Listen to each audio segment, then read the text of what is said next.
So a question that we get all the time is salon owners asking, or spa owners, like how to have people stay for longer in the team. And it seems to be like more so than ever that people are jumping around a lot, and people are jumping around in this industry, which is a challenge for many businesses. And it's costing a lot of money to just train people and having them leave, right, as you're well aware. But I've been looking at you, Mai, and what you're doing at Peach Stockholm. Yeah. And you know, Mai has a super engaged team. Like, even if you head over to peachstockholm.com, which is her salon's website, or to any of like the YouTube content, Instagram content, or whatever, like the team is very visible, like super engaged, and everybody's really like love their job, is the sense that I get every time I walk into your business.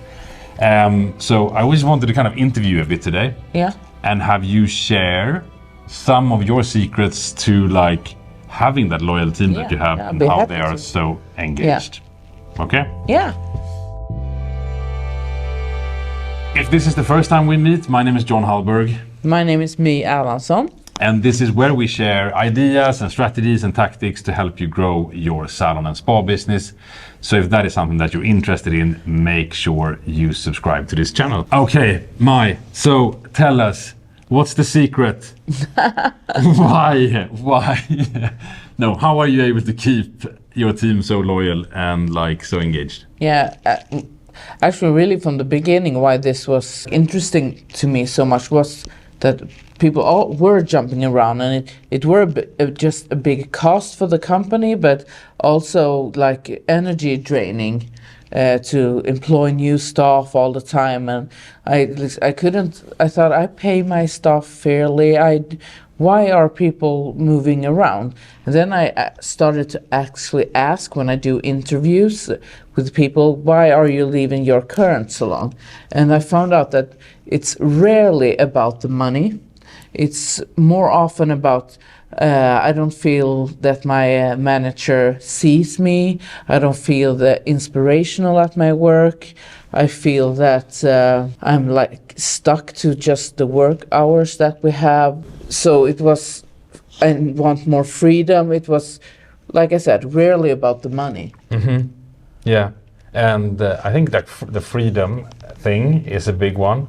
Yeah. And also why we see so many people starting their own businesses, and you know, moving to rental share model or rental model, and that kind of thing as well. But so I thought a lot about the freedom. Okay, how can I implementate that in a employee situation like we have? So I thought of, okay, the people that have been with me for a long time and they already have their customer, it really doesn't matter to me when they're working.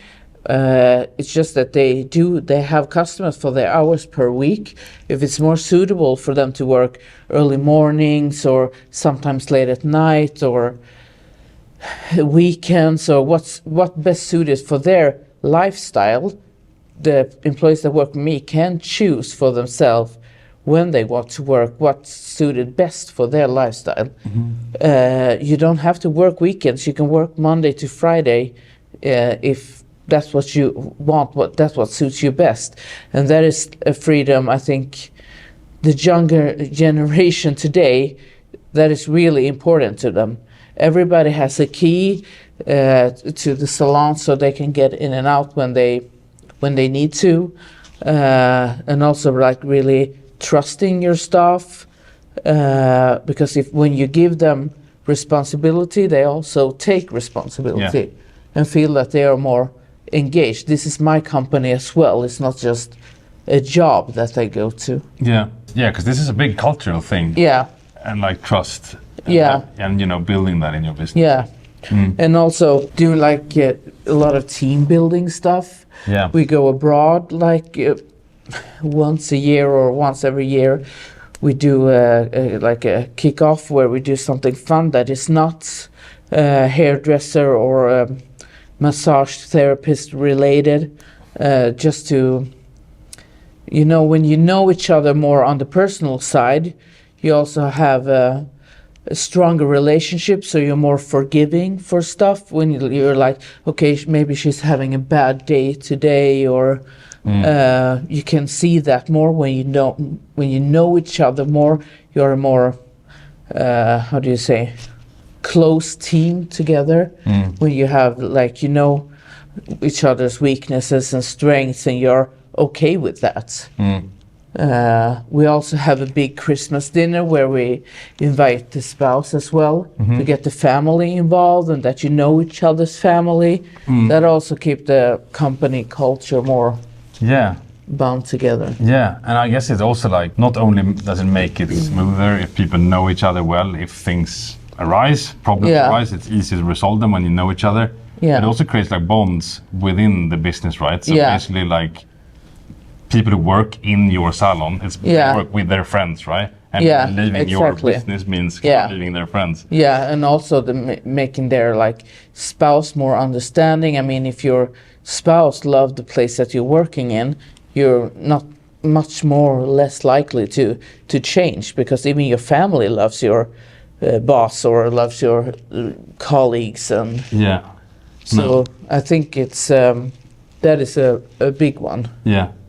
And also that we always keep up with different education for the hairdressers or massage therapists, so they feel that they're up with the new stuff, and that you are inspiring to them, and that they feel that you see them and see that, oh, you are so interested in this special technique. Now there's a new course in this, and I think a lot of those stuff makes the employees feel that you see them. So really, and in this world where, I mean, with social media and all stuff, everybody wants to be seen. So as a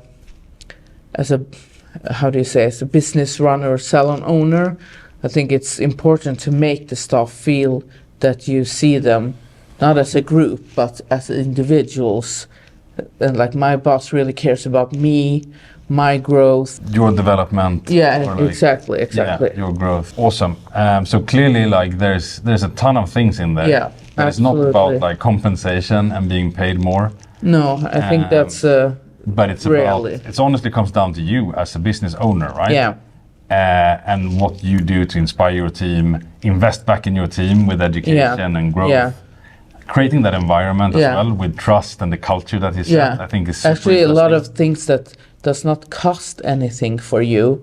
It's more developing like a company culture where people are invested in the culture and feel like they have been building the culture with you, and that is they are also a part of that culture.